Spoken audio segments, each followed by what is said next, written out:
This is Alan Jensen, and this is for my internship, talking with a mentor. I am with seasoned history teacher Hector Cardona of Washington Middle School. Thank you for meeting with me. My pleasure. Sorry, it sounds like a podcast the way I'm doing it. It's just the It's way funny, it does structure. feel. I like it. Yeah. But, all right, so I'm just barely dipping my toe into public education. I was a para before, but that was at an elementary school, and the focus was different. I was paying attention to the kids with the IEPs. And you've taught for how many years? This is my 26th year. 26th year. You've taught nearly as much as my sister. She's also a history teacher out in Southern California, San Bernardino, so one of the most diverse districts as well. Did you always want to be a teacher? No. I went into the Navy after high school, and I had plans on becoming a police officer or possibly a lawyer. My advisor in college was pushing me towards law school, and I ended up taking a class at Eastern, which was it was just something to get a couple of credits, but it was not education, kind of like an introduction.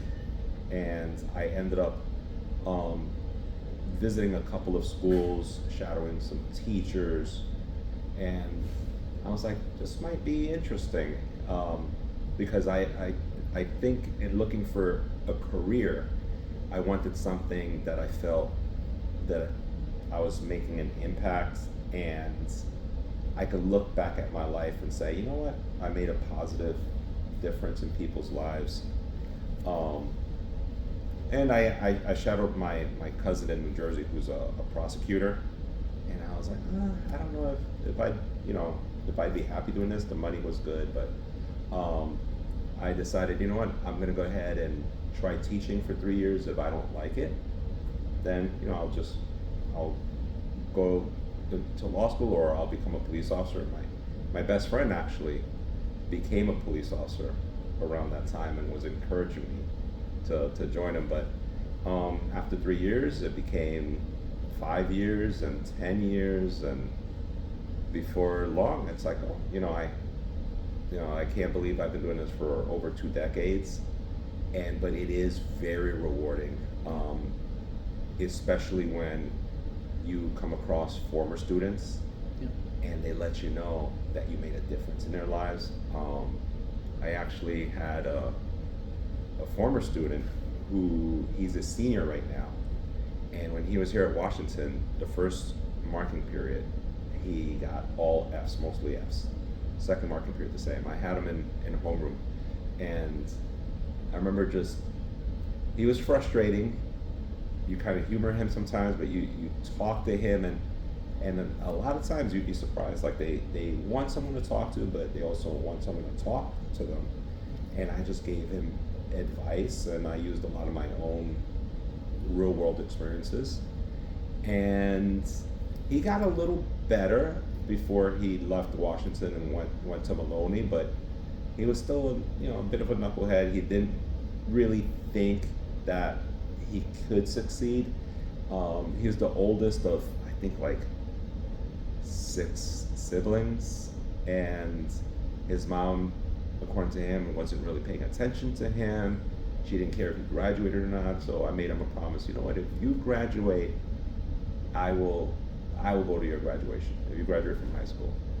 And he kept in touch with me. He actually got kicked out of Maloney, went to Platt, and I have a friend over at Platt, and I asked him to keep an eye on him, and I think he just appreciated that even though he wasn't my student anymore, I maintained a relationship with him.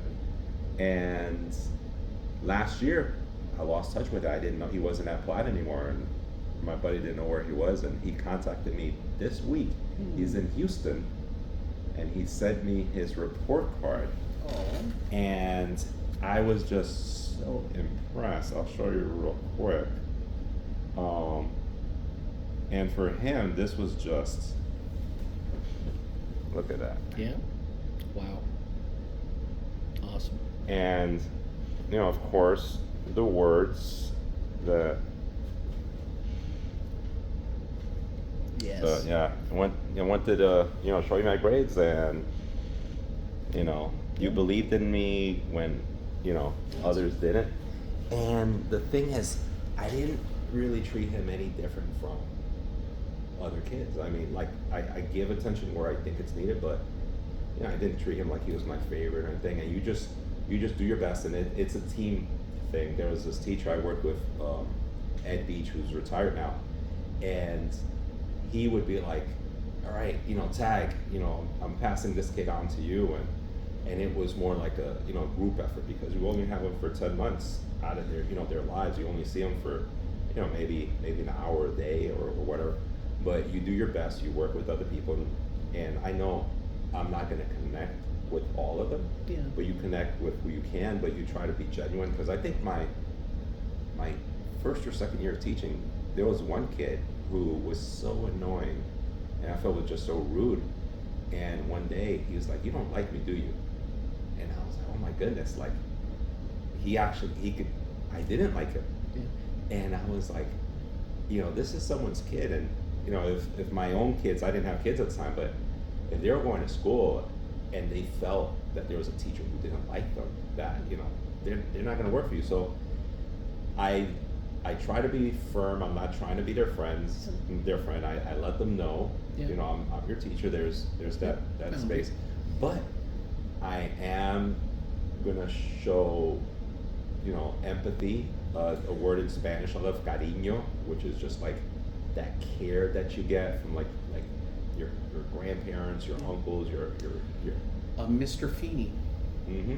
Yeah, and I love when the kids, even after they leave, and they still want to let you know, and that shows that they care. And I think if you don't have that relationship, or at least if the kids don't think you're genuine, it's going to be harder. And I feel that when you're studying to be a teacher, they get you ready for the academics, they get you ready for all the learning theories and the modalities and all of that, but classroom management, I think they give you just a little bit, Only maybe so much.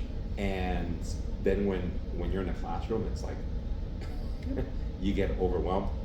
And for me, a lot of what I learned with classroom management was by seeing the teachers that love their job, even though they had been here for 30 years, Yeah. or 20 years or whatever. And there were teachers, my very first day of starting here at Washington, that were like, "You're young, Mm-hmm. find something else to do. Yeah. Don't do this. This is, I'm like, ooh, I can't be around this person because it's toxic." Yeah. But when you see teachers that they're laughing, the kids leave their classes and they're smiling, and it's like, what's their secret? And those are the teachers. So there's one teacher, you might have met him, Mm-hmm. Gary O'Neill. Mm-hmm. And here's Gary, right? Yep. So when I started teaching, Gary was already here well over 25 years, and he still loved it. Yeah. And I was like, I gotta be like him. And our teaching styles are different, our personalities are different, but the kids feel he's genuine. Yeah. And he also, draws a line, because I think that's the mistake I see some teachers make, that they want the kids to like them. Yeah. And if a kid is upset at me, if they don't like me, I'm like, that's okay, because I'm not here, I'm a grown person. I'm not here to become friends with, a little kid. I'm your teacher. I'm here to provide you with all of the skills that are necessary so that you have a better chance in life. Yeah. Why history? I love stories. I think, me personally, it was reading that helped me academically, and I tell the kids, I think I wasn't a great reader in first or second grade. Around third grade, I had a teacher, Mrs. Shafaro, and she gave me some comic books. Mm-hmm. And I was like, really? And my brothers were into comic books, so it was kind of like, oh, you know. And then she got me some other books, some adventure books, and I was very quiet. And I'm actually, I had that social anxiety, which, you know, back then you just there wasn't any type of labeling. It was just, oh, this is a quiet kid, this is a hyper kid, or whatever. But I was a kid that I could disappear, you know, in the classroom, in the bed, you know, because I didn't cause any trouble. But she noticed me, and she I remember during our parent conferences, and she told my mom, "Your son is so intelligent, and I don't think he realizes how intelligent he is." And to hear a teacher complimenting me to my mom, and I was there, and I was off, and she made me want to try harder. But yeah, like I was saying, stories. I love movies. And when it came to history, it was just like, this is the story of us, of how, you know. But it also, it helped me understand myself. Like as I started learning history, being Hispanic, growing up in Brooklyn, and watching TV and not seeing representation, and kind of wondering, what am I? You know, I went to a Hispanic, I lived in a Hispanic neighborhood. I went to mostly Puerto Rican junior high school, but then when I went to high school, it was predominantly African American. And you know, I started wondering, where am I? Am I black? Am I white? And, you know, and then as I started learning about my own history and the history of my family, it kind of gave me a bit of identity. Okay. And I felt like there was, wow, so much power in that. And I love when I talk to kids and they're proud to be Mexican, or they're proud to be Italian, and it's like, but why? Yeah. And getting them to be interested in their own story. So you want them to see themselves in the history and understand, how would I feel in that day? Yeah, but it's also understanding other people. Because, you know, you grow up in a certain neighborhood, you're going to have certain biases against people that are different from you, people that have different cultures. Ultimately, U.S. history is all of our history. Yes. The good and the bad. The good and the bad, exactly. And I tell people, you know what? I'm not perfect, you know, but and my family knows exactly who I am, and despite my flaws, they still love me. And so I say, our country, I say, I love our country. You know, I served our country, and I said, but I don't lie to myself. I know that our country still has flaws. I know of its past, but I still see a lot of the potential. And I try to get that, you know, across to them, that we do live in a great nation. Reminds me of a Howard Zinn quote, and he explains in his first chapter. He just talked about the horrors of the treatment of Columbus and his men and the men that followed on the natives, and he said that, I tell these things, I give this complete story, so that we can learn from both from both the mistakes and, I think he used the words, futile moments of greatness, of good, of charity, and then learn from that, and then make a new path forward with that understanding. At the same time, history can be, if taken to approach, I think some history teachers fear that it would become kind of like it would divide. Should history divide, or should history unite? And how do you navigate that? So what I tell my students is that, like I said, I'm just another person. You know, I've read a lot of history, I'm knowledgeable, but I still have my biases. I'm still a human being. So you can't necessarily believe everything I say, because I'm giving you my viewpoint. You can't believe your textbooks, you can't believe the news. And I said, so what I want you to do is, I want you to look stuff up yourself. I want you to look up various sources. And I give the example of, like, if there's a car accident and a police officer shows up, does he want one witness? He wants as many as he can. And I say he might have one person say, oh, it was a yellow car. Someone says it was a red car, but everyone else says it's an orange car. I'm like, so what was it probably? And so I tell them, you have to, don't just look at one source, because even if it's a primary source and that person was there, they might still have an agenda. Yeah. And I try to be in the middle, but you slide up and down the spectrum, and I say, and I might not realize it, but I might have an unconscious agenda. And I said, you have to, look into things yourself, make up your own opinion, and then decide what you believe. And I think that's a big part. So I teach U.S. history, but it's social studies also, and studying our society, studying your fellow man. And anytime that we have a student that's from, let's say, like I had a student years ago who's from Morocco, and I remember I was like, wow, I've never been there. Tell me about Morocco. Tell me about the food. Tell me about. And they were like, oh, you wanna?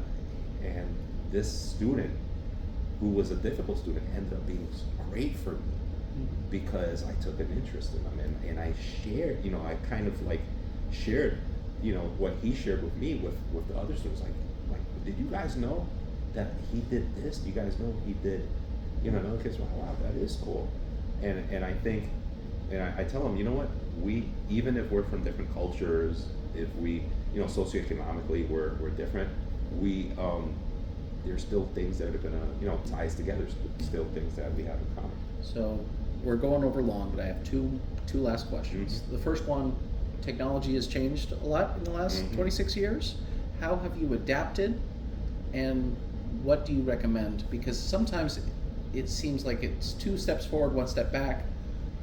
If everything's on the Chromebook and kids don't have it, and that's the frustrating things thing. go wrong, links don't work, when internet's out, how do you use it effectively? When I started, all I had was a blackboard and chalk, textbooks, and that's it. I didn't have a computer, I didn't have a television or anything. And I said, in the 25 years I've been here, we had projectors at first, then we had a smart board, now I have a smart TV, and finally got a computer. And then I remember when the kids started to get Chromebooks, and there was some, I guess, hesitation on my part, because you kind of get comfortable with a certain way of teaching, and you realize you can't, you have to keep moving forward, because you'll do the kids injustice. But I try to adapt things, so I would figure out, all right, I was having kids do this on paper. How can I have them do it back then on a Word document? And then when we made the shift to Google Docs, and we went from PowerPoint to Google Slides, and there are certain things I think you do lose, like when I do have the kids write, and I see like their penmanship, and just it's not as easy for them to write as it was for students 20 years ago. Like, but then they can, type on their Chromebooks a lot faster than my students 20 years ago could. So, it's almost like a little trade-off. But I think my benefit is, if we do lose, and it's very rare that it's happened, but if we do lose, like, let's say the internet or connections, or I can still pivot, and I just have to make my copies, or I just need have enough pencils and paper for everyone. All right, today we're doing this. You know the content in your curriculum well enough after 26 years. And I keep, actually have files, or actually paper copies. Yeah. And the thing is that we unfortunately have some kids that are not going to get a Chromebook this year. Yeah. We have kids that abuse the Chromebooks, and they can't be trusted with them. And so it's frustrating, because their assignment is on Google Classroom, but I'll have to make a few paper copies. But it's just a different mode to get them to do the work. Yeah. My last question is about classroom management, and I've been told without classroom management, doesn't matter what you know, you're not going to be able to transfer it to many kids. That knowledge and how, and I also know that you have to be somewhat selective. You have to use discretion. Mm-hmm. There are times I don't want to say let it slide, but you have to either let it go, move on, get everyone's focus. You pick your battles. Pick your battles. How do you do that? And to choose not to discipline, but not come across as pessimistic, or not pessimistic. Sorry, there's the other word. The opposite of authoritative. Permissive. Sorry. Mm-hmm. How do you? And avoid that? It's never going to be perfect. Mm-hmm. And you can't beat yourself up. You're going to make mistakes, even 25 years into your career. But in the beginning, when kids first show up, like on the very first day, I'm welcoming. I smile. I don't joke as much in the beginning. I don't know them. I don't know their personalities, and I try to be very professional in a way. And I try to be consistent Mm-hmm. with and if there is a certain behavior, and sometimes there's kids who are just like extremely disruptive or don't take well to authority, and you might actually hit a landmine, like, oh, I can't, there, you start gauging, like, and you start trying to, like, okay, so how do I deal with this kid? And a lot of times it's working with your colleagues who had them the year before. And I don't necessarily like utilizing that all the time, because I don't want to, if someone had a bad relationship with a kid, and they're like, oh, he's going to be, and then I get the kid, and in my head, they're already, like, poison the well. But and one of the things the kids notice is, like, today is dress down Friday, Mm-hmm. and I'll still come in a shirt and tie, and I think what I've noticed over the years is just that if I look professional, if I act professional, the kids start to, Mister, why don't you, because I'm a professional and I respect my career. But I'm gonna say, after the first month, and I still wear my shirt and tie, but on a Friday I might come in sneakers and jeans and a hoodie, and the kids make such a big deal out of it, and they're like, oh my God, mister. But I already established that this is my profession, it's my career, I respect my career, and I'm gonna act a certain way. There's certain boundaries, and as you start to get to know their personalities, that's when you can take some risk and you can joke, but once again, remind the kids, not by telling them I'm not your friend, but I'm your teacher. The kids find out, Mr. Cardona, you play video games? I'm like, yes, I do. And they're like, oh, can I get your gamer tag? And I'm like, no, unfortunately, because as a dad, I would feel uncomfortable if my kid was playing online with a 50-year-old, or and I'm a grown adult. I need grown adult friends. I'm like, maybe when you graduate from high school, you can come look for me. And it's funny, I've actually I have one former student who was at Rochester Institute of Technology. Yep. And he's a junior now, and he contacted me, and he's like, Mr. Cardona, you said you remember, and we've actually played online a bit. He's Alyssa Hanlon. Yeah. Wasn't one of my students, but I remember her as a student here at Washington Middle School, and it's just going back to what I was saying before. I don't think you can fake it. If I didn't like this career, I would have left. It's not always easy. Sometimes it could be a little stressful, but I tell the kids, do you think I like being a teacher? And they'll say yes. And that's the thing. It's your attitude comes through in how you teach, and with classroom management. And I think you have to be genuine with them, because a lot the kids are instinctual. They know things. Yep. And they'll point out little details that I didn't think the kids would pick up on this. That's neat. Well, thank you so much, Oh, Mr. my Cardona, for pleasure. this interview. I took way more than 10 minutes. No, I But love. thank you. That's why I like to say I'm an introvert. But if there's someone I like talking to, I'll talk your ear off. Thank you so much.